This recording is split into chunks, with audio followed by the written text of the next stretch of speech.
What's going on, everybody? Welcome into this holiday edition of For the Millie. Big Thanksgiving slate, and no better time to introduce the new contest sims than this Thanksgiving slate. TwoGun, how pumped are you to kind of use these? And do you feel the way I feel that these smaller slates are where contest sims might even be the most valuable? Yeah, I'm definitely pumped. You're gonna have to walk me through it myself because I'm old and it's hard for me to learn new things. Yeah. But I've always done great. Honestly, probably if you look at my ROA for like the last 10 years, probably small slates is where I've done the best. 2 out of my 5 milli wins are in the playoffs. One was on a 4-game slate, was on a 2-game slate. You get so much leverage. Yeah. But, if you get on you're not going to get like a 2% guy in a playoff game. That's great. You don't get that type of leverage, but you do get like fading a 60% guy gets you so much in favor of like a 25% guy. Like it doesn't seem like it means that much, but it really does. Yeah. Yeah, 100%. And it's just like anytime you get this concentration of ownership, it just makes game theory really come to the forefront. And obviously the Sims are going to get that really well. So before we even start, you can see here on the screen still running this big promotion, BKVIP for 25% off all or both the NFL VIP Plus and the VIP Plus subscriptions. You can also use BK20 on any of the other subscriptions outside of Fantasy Baseball. Fantasy Baseball has its own promotion. Head over to Vlad Sedler's Twitter at RotoGut for more information on that one.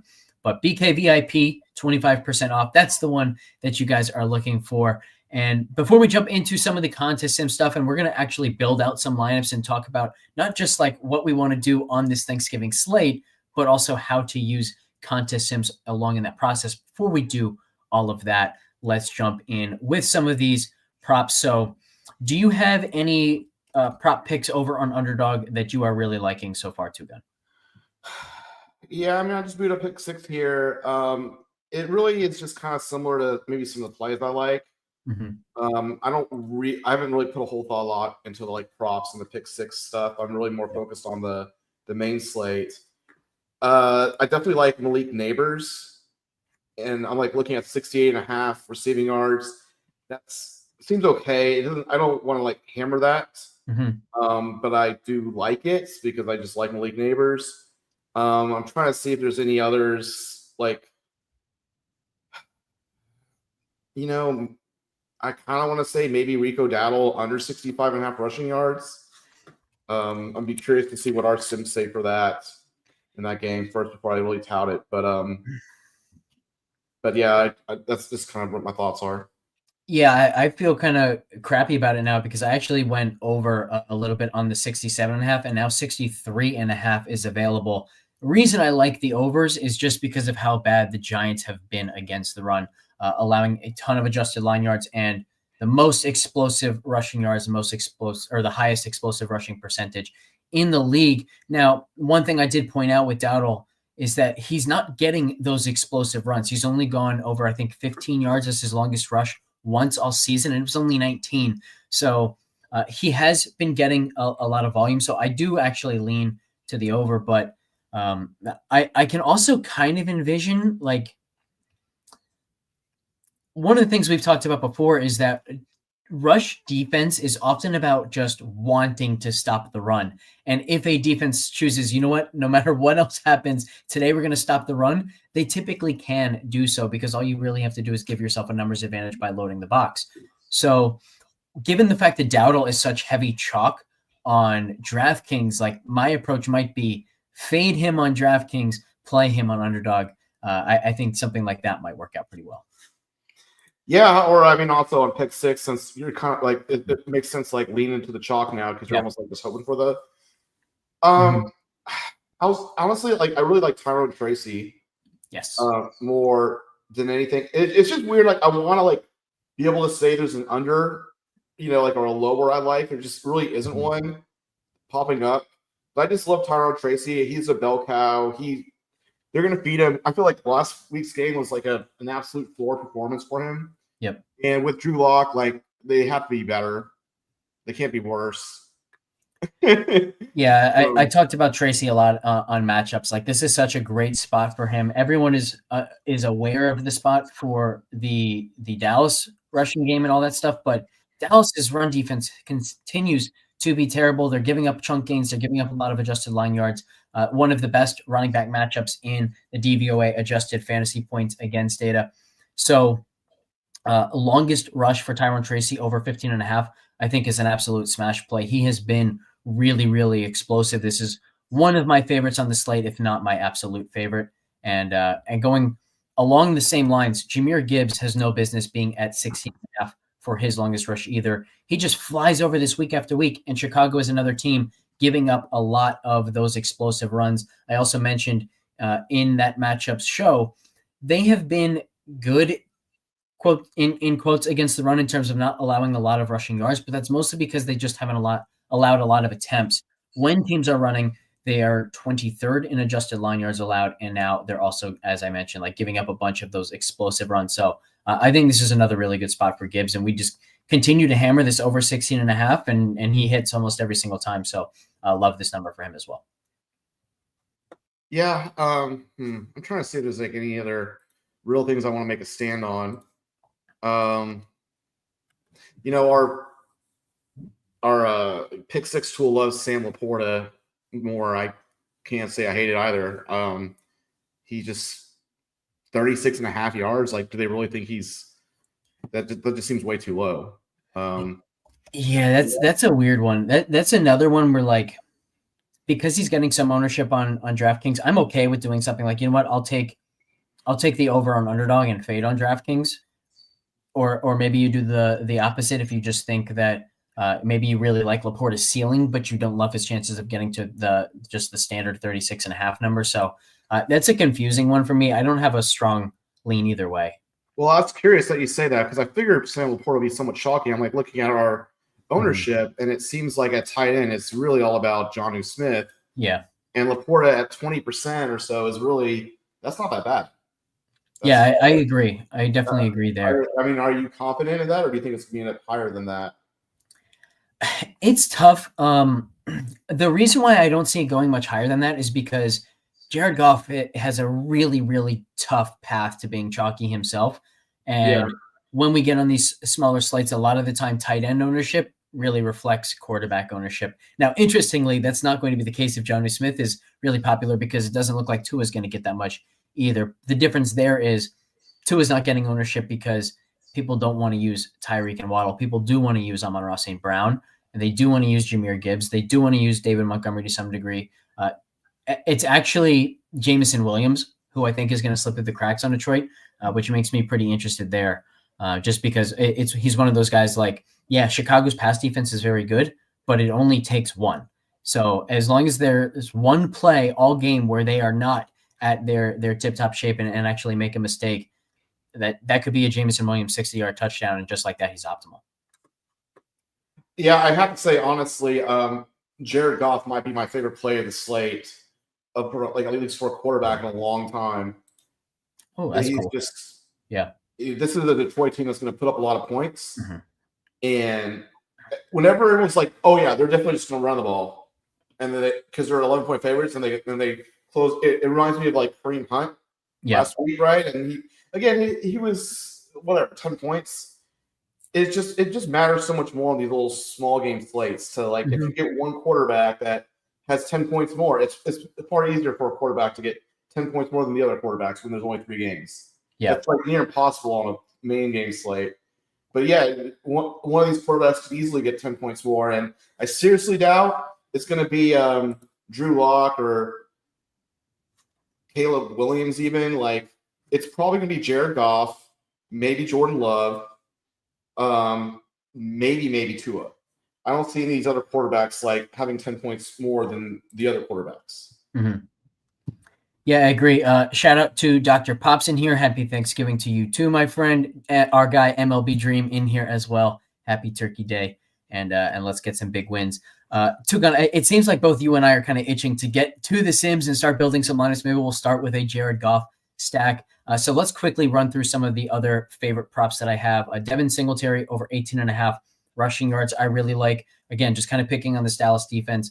Singletary has been really involved. And one thing, we mentioned this before, I can't remember which running back duo it was that we talked about it, but it was Saquon and Kenneth Gainwell, who both hit quite easily. But one of the ways that a backup running back sees the field is when the primary running back breaks off a big run and needs a quick rest. And so this Tyrone Tracy over 15.5 longest rush, I think actually correlates pretty well with Devin Singletary over 18.5 rushing yards. Another pairing that I really like is going to be Christian Watson under 43.5 receiving yards. This is a terrible, terrible matchup for him. Miami allows a really high success rate in the passing game, but they don't allow anything downfield, no explosive plays. And that's what Christian Watson does, right? His average depth of target is over 18 yards. Miami is also very zone heavy. Christian Watson, very good against man coverage, awful against zone coverage. So I want to bet against Christian Watson. And Jaden Reed is the guy who really benefits from zone coverage. He has a much lower average depth of target. And to that point, Miami also top 10 in the league in blitz rate. Jaden Reed is Jordan Love's go-to guy against the blitz. So Jaden Reed over 49.5 receiving yards with Christian Watson under 43.5 receiving yards is a really strong one. And then last but not least, one of my favorite ladder opportunities of the entire season, Kevontae Turpin, longest reception. You can go to 19.5 for 3.5x or 29.5, now 8.05x. I love these because the Giants play the second most single high in the league. Turpin has been fantastic against single high, but it's not just that he's been good against single high. It's that Dallas clearly uses him as a weapon against single high. Against teams who run more single high than average, his snap share goes up. His routes run go up. Against teams who run single high less than league average, he barely sees the field. So I think he's going to be more involved. Brandon Cooks coming back, I think, is driving some of these numbers up. But I that doesn't matter to me because Turpin isn't a guy who's like, just part of the depth chart. His speed, his dynamic, just playmaking ability means they're always going to have a package for him. They're always going to have some snaps for him. So I absolutely love both of these. I think this should be like 2x for 19.5, and this should be about 4x for the 29.5. So I'm seeing an absolute ton of value on these. I think he has a pretty big game. I'm even going to have some interest on the DFS side, see if he can pull the Deshaun Jackson as a Raider against this Cowboys team from a few years ago, just break the slate on one of the first plays of the game. Yeah, I mean, I don't know, man. It's Kevontae Turpin and it's the Cowboys. Like, I just don't care. I really like Jalen Tolbert. He's my favorite Cowboy. I think I'm going to try to insert in my lineups. He's 40. Again, I'm already talking main slate. I'm not talking about this, though. Mm-hmm. Yeah, he's so out there on that's 100% of snaps. I think he's going to get some usage. Are you not worried about Brandon Cooks for Tolbert? Because to me, like, Cooks matters for Tolbert a hell of a lot more than he does for Turpin. I guess. How much do we think Brandon Cooks is really going to play? That's a good question. We don't have him running that many routes. We don't have his targets anywhere near his baseline. But what he is getting, he's largely stealing directly from Tolbert in our projections. So I will make that point. All right, so maybe I'm a little too Tolbert happy. There you go. All right. Enough of the picks here. It's also a fairly decent slate, I think, for pick six. We don't need to go through any of those, but it's one of those where like it's a large enough slate where you can correlate and maybe go for those minimum payouts, just a really high probability play.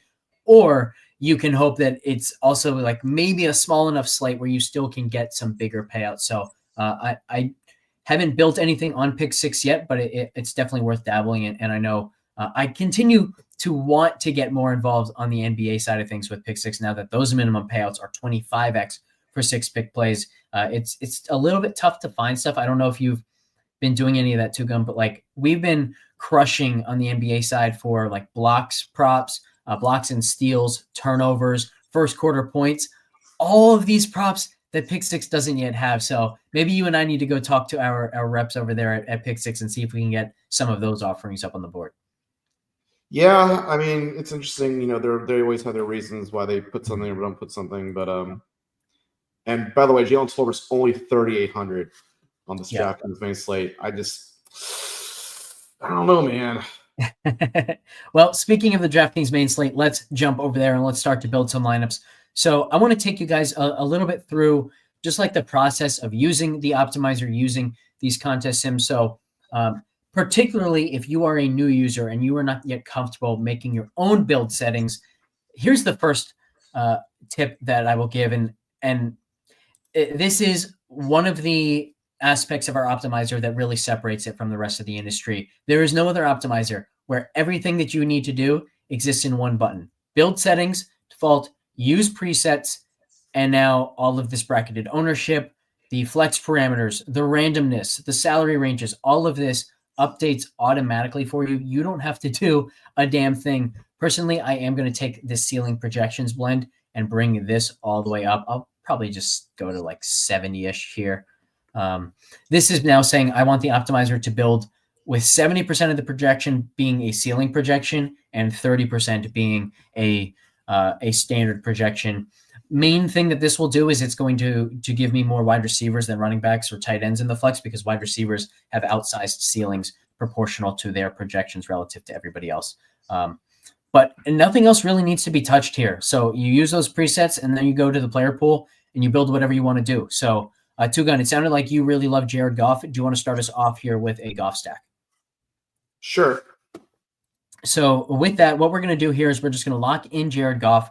And now, do you have any rules that you want with Goff, like at minimum 1 of Jameson Williams and Amon-Ra St. Brown, or minimum 2 of those guys plus Sam I'd LaPorta? say a minimum 2 of Amon-Ra St. Brown, Jameson Williams, and what's it called? I keep on saying Hawkinson's LaPorta. I'm living in like 2022 still or something. Okay, so since we have, well, I'll just do this. So we're going to bring Goff. We're going to bring LaPorta in there. Do you want to add any of the running backs? You can add Gibbs, though I still, you can add Gibbs, say 2 of the. Well, so we don't need to put him in here to allow him to be in those stacks. So like, we don't necessarily put Montgomery out. I would not have Montgomery in there. Okay, let's do that. So we have these guys. So what I'm going to say here is between 3 and 4 of these guys, I'm going to anchor Jared Goff. So this says if Jared Goff is the quarterback, we've locked him, so he's always going to be in this build. But then I need between 3 and 4 of Goff, St. Brown, Jameson, and LaPorta. So this is going to give us between 2 and 3 of these guys in every single one of these lineups. And now I'm going to build Goff 2, and I'm just going to say if Goff, no David Montgomery. So I can easily do this just by between 0 and 1 of Montgomery and Goff. So now if it gives me Montgomery in a different lineup, it's not going to give me Goff. If it gives me Goff, it's not going to give me Montgomery. So perfect. Do you want a bring back of any kind? Anything you want to lock in there? I would say at least one guy. Okay, let's do at that. At least one of Swift or one of the wide receivers.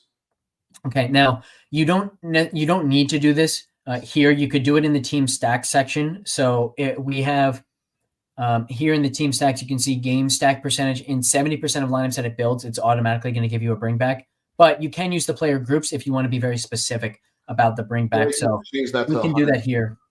You want? Who were the guys you wanted? Oh, I was just going to say any of the wide receivers were Swift. So you want Swift or Keenan Allen or DJ Moore, something like that? Yeah, or Romeo Odunze or whatever. Okay. So let's just do all of them. So basically it's everybody but Cole Kmet in terms of. Yeah, I mean, like really Cole Kmet, like.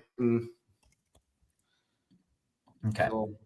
And actually, just because we built this doesn't mean it can't give us Cole Kmet. It just means if they give us Cole Kmet, they're going to have to give us one other guy. So right.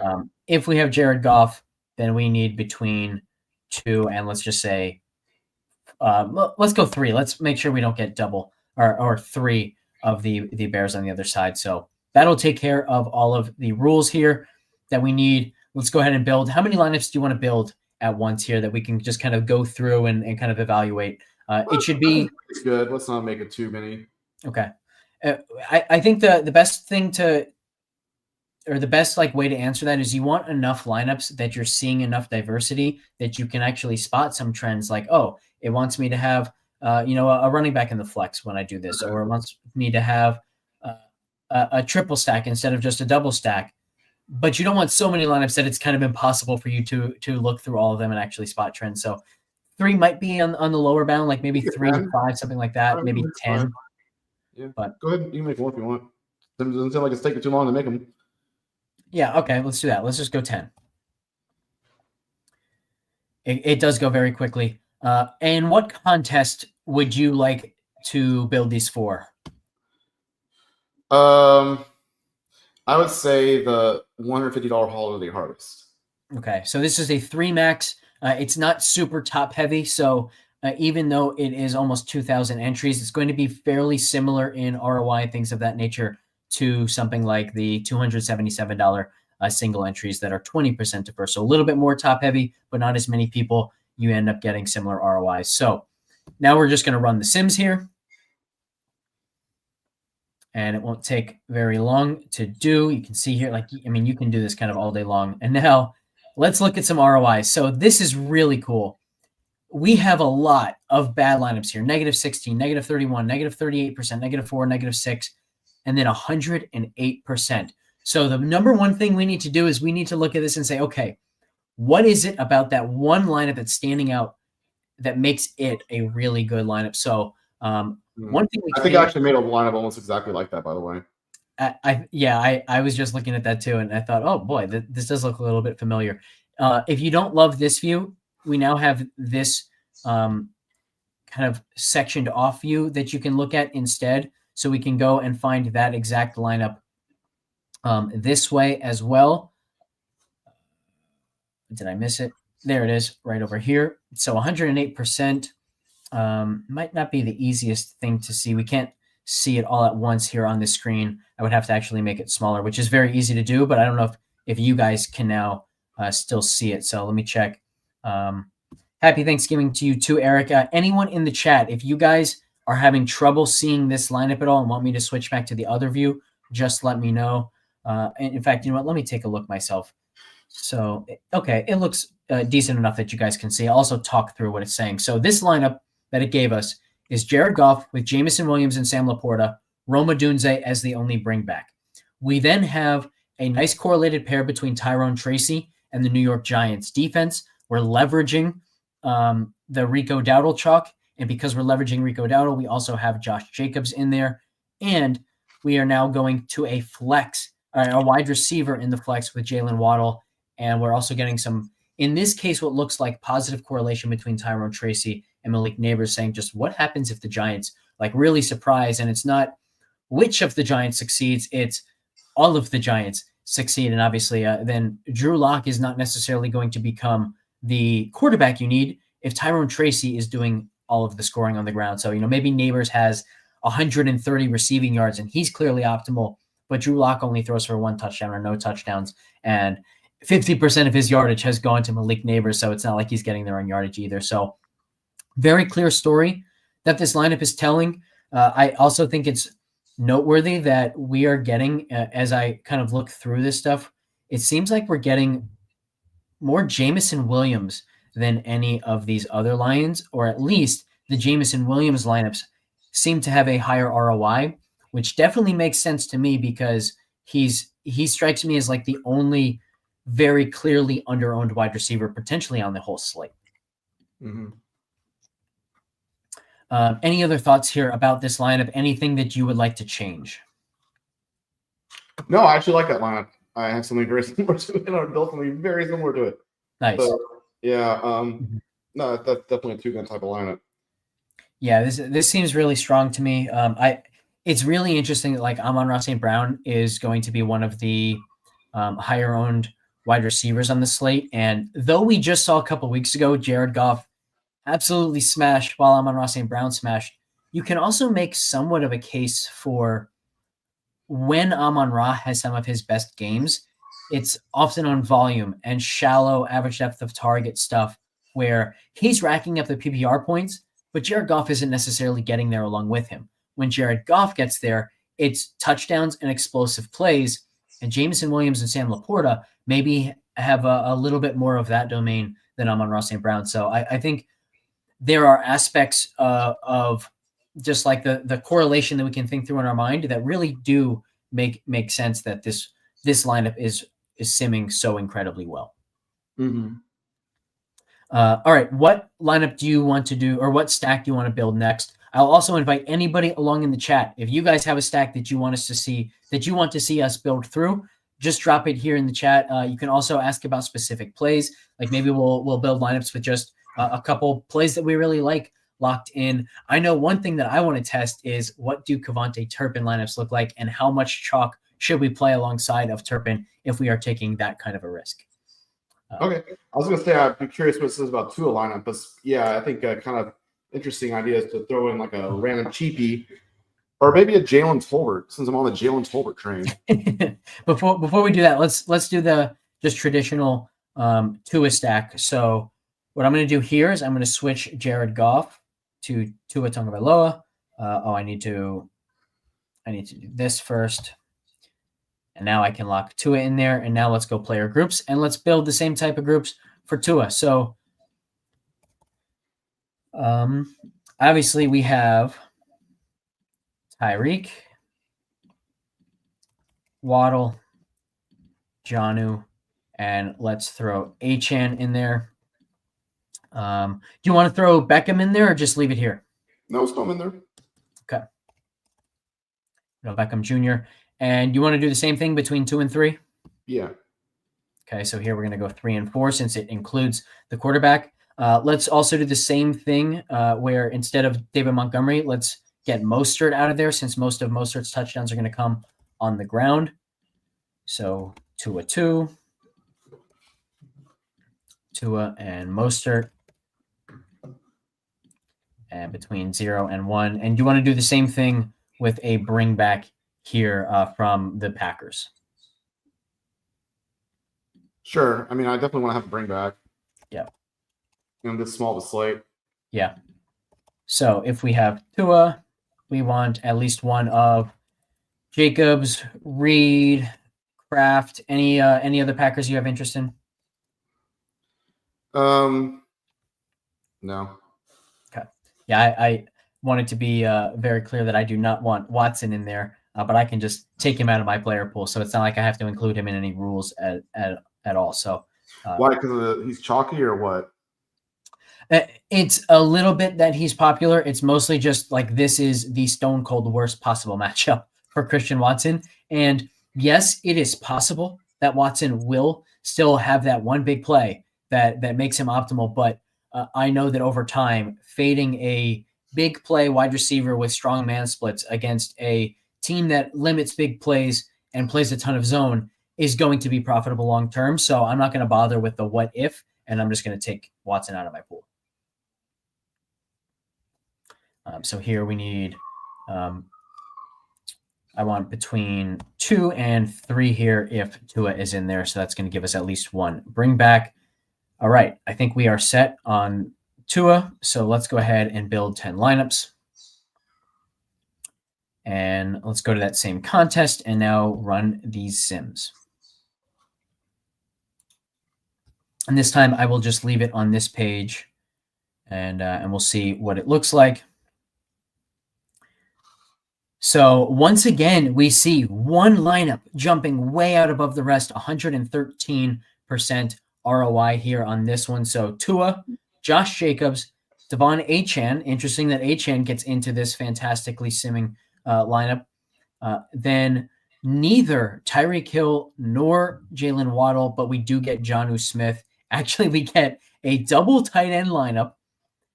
Also with both Theo Johnson and Malik Neighbors. So surprising to me that this one sims as well as it does than the Chicago Bears defense. I think the biggest thing that I notice here, no Detroit Lions Bears defense. So like not everything that we find in the sims is going to be related to the actual stack we're testing. This one might have such a high ROI, not necessarily because this is the best way to stack Tua, but rather just because this is the only one where it gave us no Lions and the Chicago Bears defense. So maybe it's worth like just kind of exploring what that type of build looks like in your lineups, because I think 90+% of lineups tomorrow are going to begin with a Detroit Lion. Yeah, and it's interesting that the first lineup that also has a positive ROI has no Bears and has Lions defense with Yep. Gibbs. Yep. Yeah, so you can immediately just like see how that correlation plays out.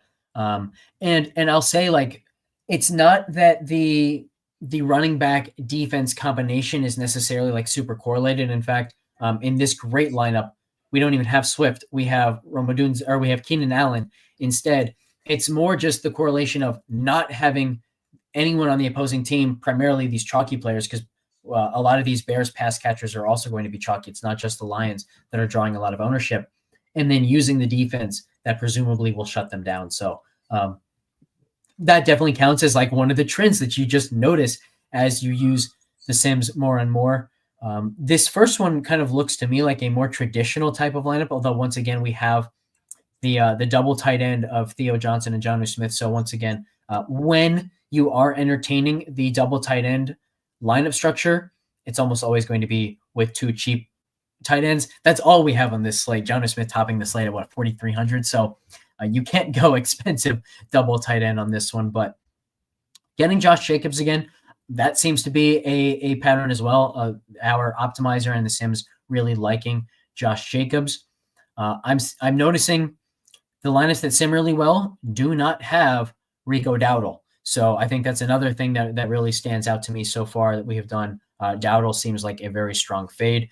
This second lineup with negative 59% ROI has Rico Dowdle and the Cowboys instead of any of these Giants. So yeah, I think a lot of trends that we're noticing so far, and this top one also has Jameson Williams in it. So I think Jameson stands out to me as a guy who looks quite good and it seems to be simming well. And then that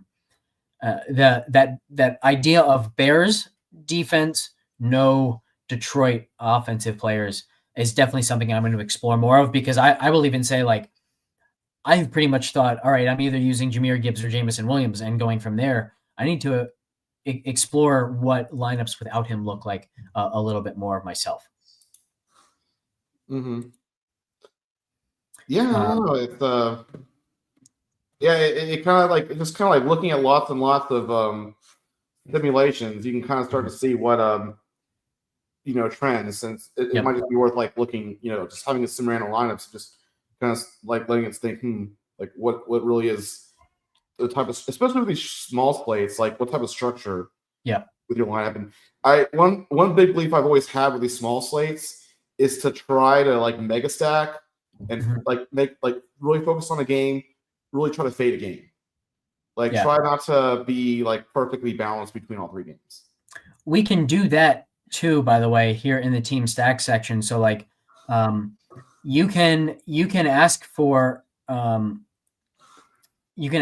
least two in a stack. So like right here, this is saying if I wanted to say have at least two pass catchers from Detroit in all Goff stacks, I don't even necessarily need to go use a player group. I like to go use the player groups because now I get to choose the exact Lions that I'm getting, but I could also just do it here by changing that to two. So now this is saying every time I am stacking Jared Goff, give me at least two of his running backs, wide receivers, or tight ends. If I don't want running backs to be included in that, I can just uncheck that box. So we don't want this to become an optimizer tutorial. This is a contest sims tutorial to some degree, but just a reminder there, like this optimizer is so damn good and easy to use and intuitive to use once you kind of get the hang of it and actually learn all of the different kind of factors that it has in play. So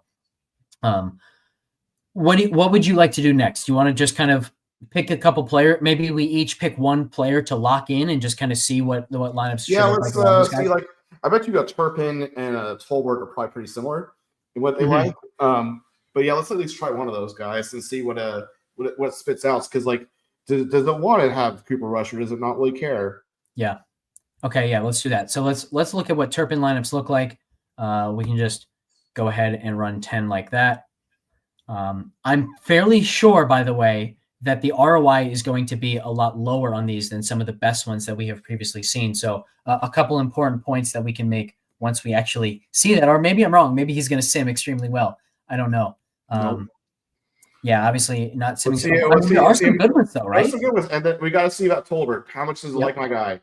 How much does it like my Tolbert? So first, let's take a look at what is going on in these lineups. One of them, or actually two of the ones that sim well, are Cooper Rush lineups. It gave us a bunch of Cooper Rush because we are asking it to stack a lot. And it's basically saying, well, if I'm using Turpin, I may as well give you Cooper Rush because if he has that big play, I think a very important point here. If you disagree with a projection, you can still like then force them in and you can still learn a lot from the ROI. In this case, that might be Turpin. So I can say, you know what? I think that Turpin should be projected higher than we have him. So I just want to find the best ROI. I don't look at this one and say, oh, the best one's 39%, but that doesn't compare to the 100+% ROI that we have seen on some of the other lineups that we have built. I might say, okay, this is a good lineup, even when the optimizer and the sims think that Turpin himself is a bad play. So if I think he's a good one, that makes this lineup as a whole just really good. So Cooper Rush stacked with Turpin and CeeDee Lamb, a Malik Neighbors bring back. Jonnu Smith is the tight end, just going chalk there. David Montgomery. So David Montgomery Lions, you notice the Montgomery and Lions. Bears. Yep. No Bears. So we're getting that correlation once again. And I also think there's something to be said of there's like a hidden correlation here where when Montgomery hits, he's hitting with touchdowns, which means he's stealing a lot of production from those chalkier Detroit guys. So correlated leverage over Jahmyr Gibbs, leverage over Amon-Ra St. Brown. So when Montgomery really hits, he's stunting the ceilings of those guys and making it more likely that paying up for both CeeDee Lamb and Malik Neighbors makes a lot of sense. So this is like just an awesome use case of the contest sims and how we can learn about roster construction as a whole, even around a play that the sims really do not like in Turpin. Do you want to do this exact same thing with Tolbert now? Yes, and another thing I'll just like point out to the subs is you can edit the lineups and then you can run the sims on your edited lineup that you make yourself. Because I did that, I changed the lineup it said minus 20%, and then I made it how I would like a lineup, and it said plus 55%. I'm like, oh, I guess it does like how I do my lineups then. Yeah. Yep. Right, in fact, we can show people how to do that. So, whoops, wrong one. 3 max run sims. Let's see how it likes Tolbert in comparison to Turpin. One thing I'll say about Turpin too is like there's a chance that Turpin could end up optimal, not necessarily because he does anything. Doesn't seem like Tolbert. Yeah, it does not. We do have one. We have one positive lineup. I'm guessing it's going to look very similar. Rush, Gibbs, Tracy, DJ Moore, CeeDee Lamb, Tolbert. So once again, double stack with a bring back. We have Neighbors and Tracy in this one. So this is just saying, well, the game environment as a whole could just be fantastic. Yeah. Maybe that game is 34-31 and no other team scores 25 plus. So again, like you can very, very easily see why the lineups that are simming well are simming as well as they are. And it gets down more to roster construction than the individual plays. So that's always something to keep in mind. I'll have to shout out Matt a little bit in chat. We were discussing a lot leading up to the last main slate. Just like he seems to like to do things that are just like one decision removed from really well correlated. And I think the sims are going to show him why that's not necessarily the best path. So this is so cool to just kind of build through. I could honestly do this all day long. Yeah, and honestly, sometimes like I'm just going to take some of my manual lineups and then sim it and see what it thinks. Yes, 100%. I will absolutely do that. I will especially do that when like I have a 2v2 that I'm not sure of and I want to just run through it. And as I do that, again, I'm not like obsessing over what the ROI is. If one sim's at 80% and the other sim's at 70%, I don't necessarily care. And I'm not necessarily just going to lock in that one, the combo that has the 80%. I'm looking for it to answer questions like which one of these is better correlated, and maybe I disagree with the projection on one. So like for example, maybe one of them I'm looking at has Jaden Reed and the other one doesn't, and I feel a lot better about Jaden Reed than the projections. So now if they both sim at the same ROI, I can say, okay, well, I'm just then going to go with the one that I think is directionally incorrect and go with the Jaden Reed lineup. So I really want to just like hammer home the idea that the goal of contest sims is not to build as many lineups as you can and pick the one that has the highest ROI. Build the lineups that you like with the players that you like and answer the important questions about roster construction with the sims. I think that's the best way to use it. Yeah, I mean, I'll be honest. I'm going to definitely look at the ROI, but it's like one of Oh, those things where 100%, one yeah. says 0 or -10, the other says 80. Mhm. I'm gonna be like, I wonder why it says 80, and then if it makes sense to me intuitively, Yep. then I'm probably going to go with that. Our guy JJ Gosh in here asking us to do some Jordan Love stacks. So let's do exactly that now. This is a fun one because I personally want to lock in Jaden Reed. Do you have any objections to doing so? No, I Okay. definitely like Jaden Reed there. So if we're going Love, we're just going to lock in Jaden Reed. And now let's ask for at least one more Packer. Would you agree with that? Sure. So what I'm going to do here, instead of going through the player groups, let's just say with the Packers, I want at least two of these guys. So that'll do the exact same thing. Bringbacks. Do we want at least one Dolphin? I feel like in all these games, I want to bring back at least one guy. I do too. I'm actually not going to set it though this time because we already have the 70% that will make that happen, and so we can actually just kind of use these 10 lineups to compare the ones that have a bring back to the ones that don't. It also might not give us a single lineup without a bring back. So let's just go ahead and build these and see what they look like. Change this to the 3 max and run those sims. I'm kind of guessing that these are going to sim pretty well. One other advantage to doing a love stack is that it's the last game, so you might get some information beforehand.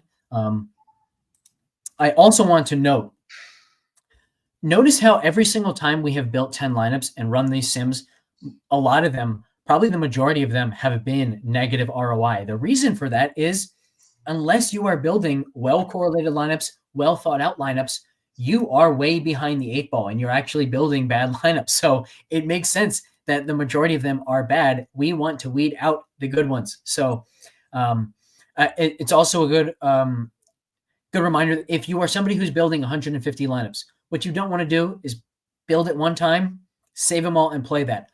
Build 150, learn the things about each stack that you want. It might even be a good exercise to do exactly what TwoGun and I have done. Look at each stack individually, then build your rules for those stacks. So like with Goff stacks, for example, we noticed that Jameson Williams was simming a lot better with Goff than Amon-Ra St. Brown. So maybe you, in your 150, you make a rule now, if Jared Goff, Jameson Williams, and then you allow for Amon-Ra to be the second guy or Laporta to be the second guy or Gibbs to be the second guy. But every single time you use Jared Goff, you are using Jameson Williams. So you can do that sort of thing, then create your 150 that way. And now you have 150 good lineups instead of 150 lineups where only 40 of them are good, something like that. So let's now take a look at these good Jordan Love lineups and see what we can find. The first one here, Jordan Love with Jaden Reed and Tucker Kraft. Once again, a double tight end lineup. We're getting a lot of double tight end lineups I've noticed here. So I typically do not like double tight end lineups. Even as I went to the 70% ceiling blend, we're still getting a lot of double tight ends instead of a ton of wide receivers in the flex. So that'll be something that I look at for this slate. But then we're getting Rome Odunze, Malik Neighbors. We're getting Jahmyr Gibbs. Do we have a bring back here? So yeah, so Jonnu Smith is the only bring back in this lineup. We have the next one that's pretty good with the Tyreek Hill bring back. We also have one here with Jalen Waddle as the bring back. So anything standing out to you in these three lineups?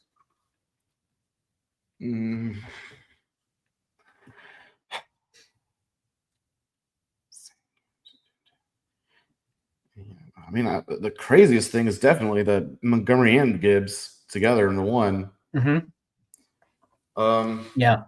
Let's talk about that. Let's talk about that because that's a great finding. And I think there are two things that stand out to me about this. So talk about like well correlated.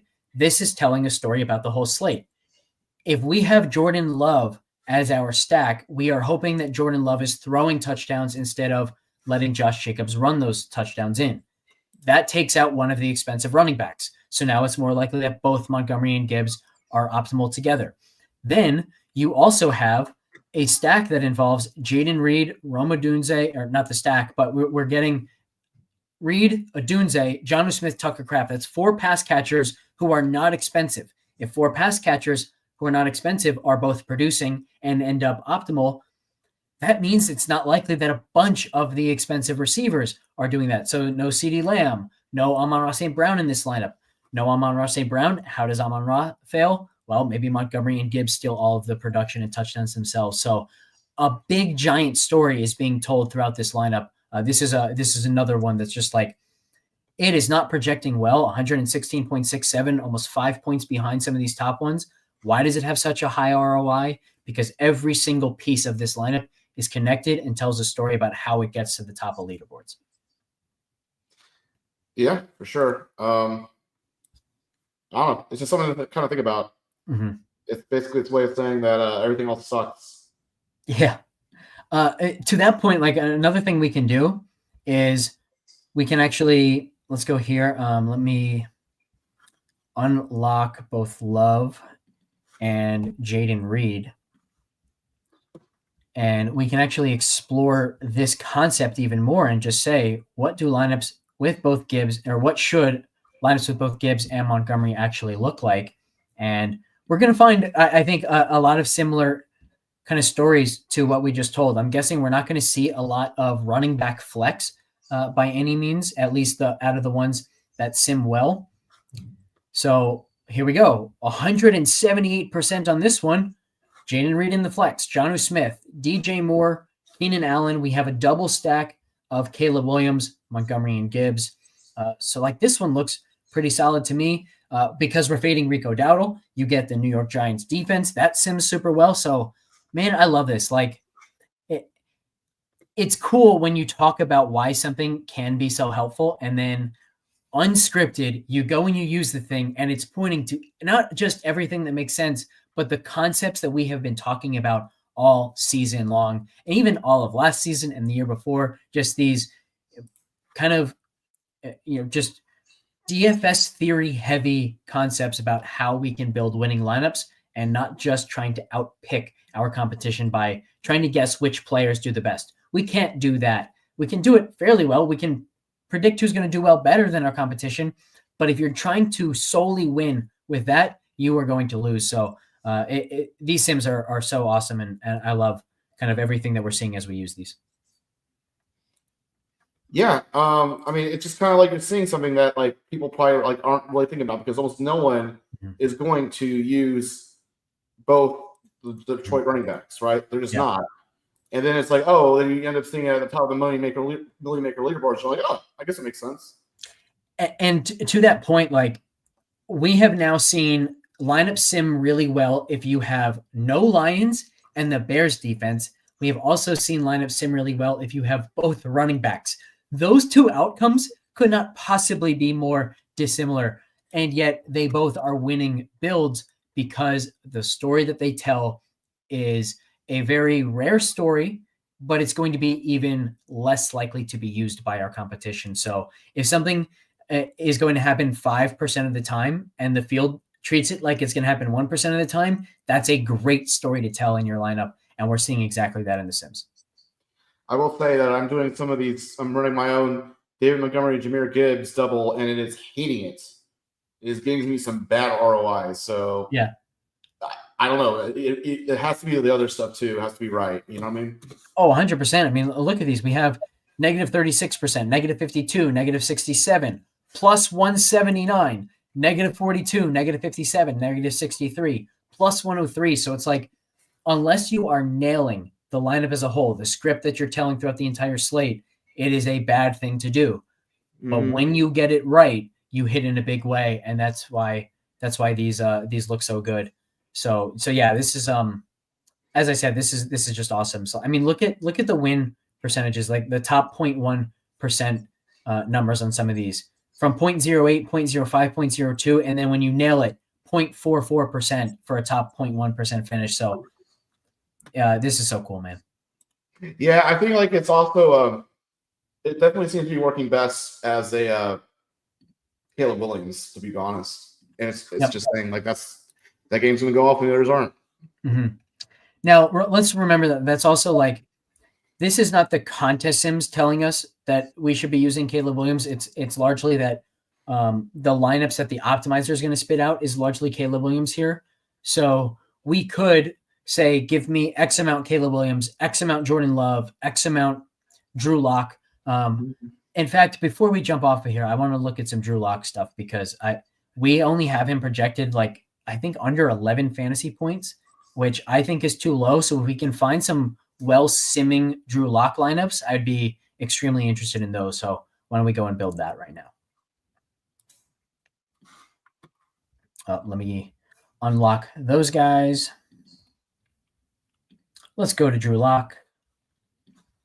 And I'm honestly, TwoGun, I'm kind of tempted to not tell it anything else and just let it build whatever it wants for me with Drew Lock in there. Are you good with that, or do you want us to? Sure. Let's see what happens. Do you have a strong take before I do that on Malik Neighbors with Drew Lock, or Drew Lock kind of where you're fully? I'd be shocked. I don't really see myself using Drew Lock without Malik Neighbors, but okay. So let's do that. Let's throw in Neighbors. I also want to make sure that it gives us at least one with Tyrone Tracy and at least one with Darius Slayton. So I can do that in here by going to Tracy and saying, give me at least 10% of Tyrone Tracy and at least 10% of Darius Slayton. So now let's take a look at these. Remax, run Sims.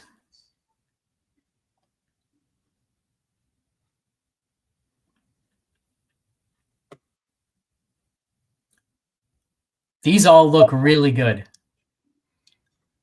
I wonder if it may be that we don't have enough ownership on Drew Lock. Okay, yeah, only 4.55% right now in the optimizer. That's going to go up. I'm predicting him around like 12% and something closer to 15% potentially in single entries. So all of these ROIs are juiced like crazy here because of how low owned we haven't projected in this moment. That will go up and these ROIs will come down. But we can still do the exact same thing, right? Shift everything down by 150%. Which ones really still stand out compared to all the others? This second one stands out. This one down here at 322% stand out. So Drew Lock with Tyrone Tracy looking great. Malik Neighbors. Then you go Jonnu Smith, Josh Jacobs. This is interesting that it's going Giants defense as well. Just kind of a Giants onslaught, if you will, and just saying the field has very low expectations for this New York team. So if New York as a whole just really outperforms their own expectations, you can use all of them, defense included. Yeah. I'll be honest, I kind of like the Giants in general, but pretty much it's just so much of this Giants offense is Tyrone Tracy and Malik Neighbors. Yeah. It's really all they got. Yep. So yeah. Works out. For the first time this season, we left slate breakers to the very end. Let's do 2 slate breakers each. What do you have for us? I'm going to go with Malik Neighbors to start. What else can you say? He is now the wide receiver 1, and he's probably the one that's going to be overlooked the most on the slate. Yep. So he could easily break the slate at lower ownership, and that's kind of all you really want on the Thanksgiving slate. I like that. Real quick, Albert, we did go through this stuff. So once the stream is over, just go back and watch. We've covered both of this stuff. When selecting field size, the main thing is just what is the most similar to your contest. You want similarity in field size. You want similarity in payout structure. It's kind of all there is to it. As far as entering a single lineup, you know what? We didn't do the entering a single lineup, but it's exactly what you would think. So let me just kind of build just to show this. So we have Neighbors in there. So let me go cheap on a couple of these guys. I'm just going to click at random. This is not a lineup that I would actually build. I just want to show that you can actually do this. Let's go with Theo Johnson, defense, something like that. So I'm pretty sure that I just built a lineup that works. I did not. What did I mess up? Oh, maybe I had too many flex guys in there. So let me get rid of Neighbors.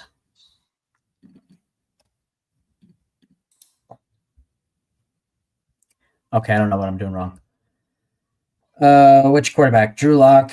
Running back, we had 2 guys in there, Dowdle and Singletary.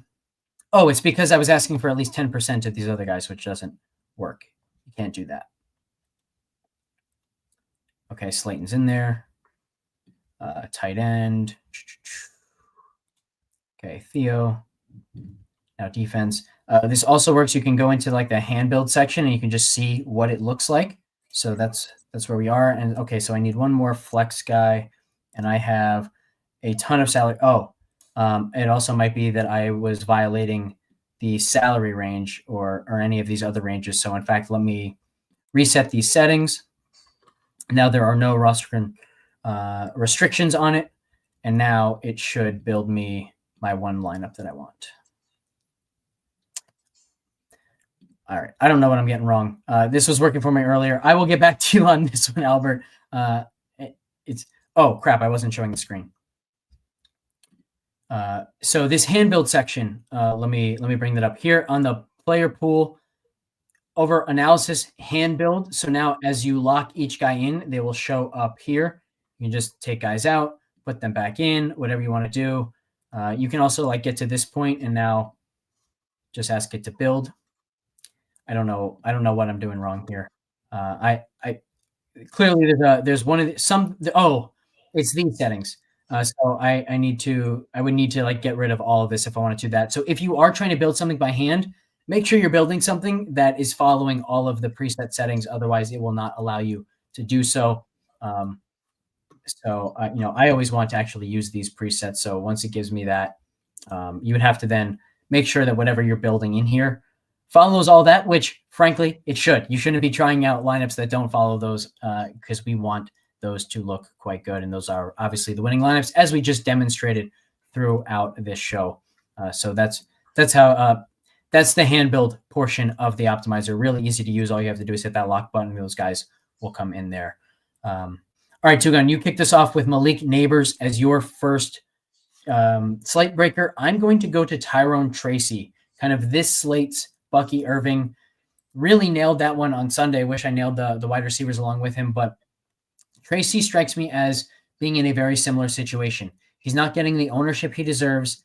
He's at a cheap price tag, so we're getting like the dual benefit here of not just a running back that I think is going to do quite well, but doing quite well at low ownership and saving us money. It's kind of the trifecta, if you will, and also leverages the chalkiest running back on the slate, Rico Dowdle. So I'm definitely going to build a lot of stuff that starts Tyrone Tracy and the Giants defense and see what it looks like from there.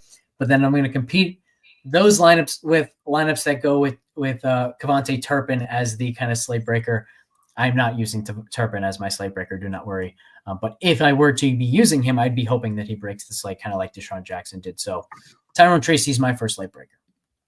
It's funny because I freaking love Tyrone Tracy too. So it seems like you and I are both on kind of the narrative that why are people so damn confident the Cowboys are going to play well this week and the Giants are going to get killed? I mean, the Cowboys. I mean, I guess because the Cowboys beat the Commanders, now all of a sudden people don't think the Cowboys suck. Yeah, this is the Cowboys-Giants game is the saddest Thanksgiving game in a long, long time.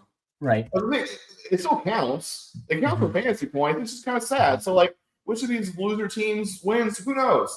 But I do like Tyrone Tracy. He's a young talent. When you have loser teams fight, I generally like going with the young talent. It's funny coming from an old guy that tends to love the old guys. And the Cowboys just beat the Commanders 34-26. But number one, that was kind of a fluky game throughout. Number two, their previous two games, they lost 68-16. This is not a good football team. So yeah. And as bad as the Giants looked, that was largely because Tommy DeVito is atrocious. There's a very real chance that Drew Lock is not just better than Tommy DeVito. He might be better than Daniel Jones. So I am. Yeah, I mean, Drew Lock has always been okay. He's never been bad. Right. Agree completely. So yeah, I think just kind of generally being higher on Giants than Cowboys is probably a winning strategy on this slate. Who's your second slate breaker? Man,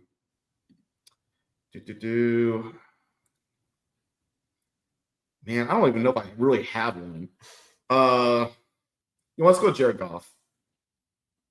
I like the call, and I think it's kind of like, and it's partly with Jameson Williams. I was going to say, I was close to making Jameson Williams my second one, so that kind of goes together. I think maybe the pairing of Goff and Jameson Williams can be considered a slate breaker as well.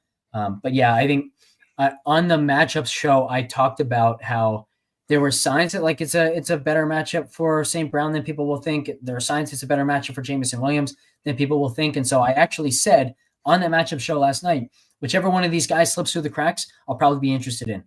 Well, it's not St. Brown. He's projecting around 40%. Jameson Williams looks like he might be single-digit owned at his price tag, so tons of interest there. Obviously has the upside to break the slate. He can do it on just one play, and sometimes that's all you need on these really small slates. But my second slate breaker is going to be Jayden Reed. I toyed with making him one last week. Maybe if I had, he would have actually delivered for me instead of underwhelming. But I also mentioned this on the matchup show last night, but there are a lot of similarities in the matchup for Reed this week to last week. Both San Francisco and Miami is zone heavy. They both do a pretty good job of preventing the deep ball. Both allow a decent amount of production out of the slot. All of those things are good for Jayden Reed. The element of the matchup last week that I overlooked was the blitz stats. Jayden Reed is the primary target for Jordan Love when teams blitz. San Francisco 30th in the league in blitz rate. Makes sense he didn't have a huge game. Now, Miami, top 10 in the league in blitz rate. So I think that Jayden Reed will have the game this week that I was hoping he would have last week. So Jayden Reed, my second slate breaker, and hopefully he delivers. If he doesn't deliver this week, I don't know if I'm going to be able to make him a slate breaker again. No, it's going to be like me and be like, no, DeAndre Hopkins forever. And then they'll put on my tombstone. I'll be like, whatever. Yeah, definitely at risk of Jayden Reed being my DeAndre Hopkins. Although, let's be honest, Hopkins, though he fails at times, he has also certainly delivered for us and for you. So if Jayden Reed is my DeAndre Hopkins, I will be very happy with that. Right, yeah. Just need to win $1 million. You just need to win $1 million like once every, call it 16 months. There you go. So, that maybe that should be my plan, if only it were that easy. Yeah. Once you win your third or your fourth, you're allowed to have that. So, that's kind of rules. There you go. All right, guys. We will be back on Sunday. No show tomorrow. That shouldn't be a surprise on Thanksgiving. All of our content for the main slate will come out on Saturday. TwoGun's core article, my hot takes, Sam's core article, and TwoGun, I believe your core for the Thanksgiving slate will also be up tomorrow morning. I'm going to write it now. It's not going to be like a core article. It's going to be like a little snippet.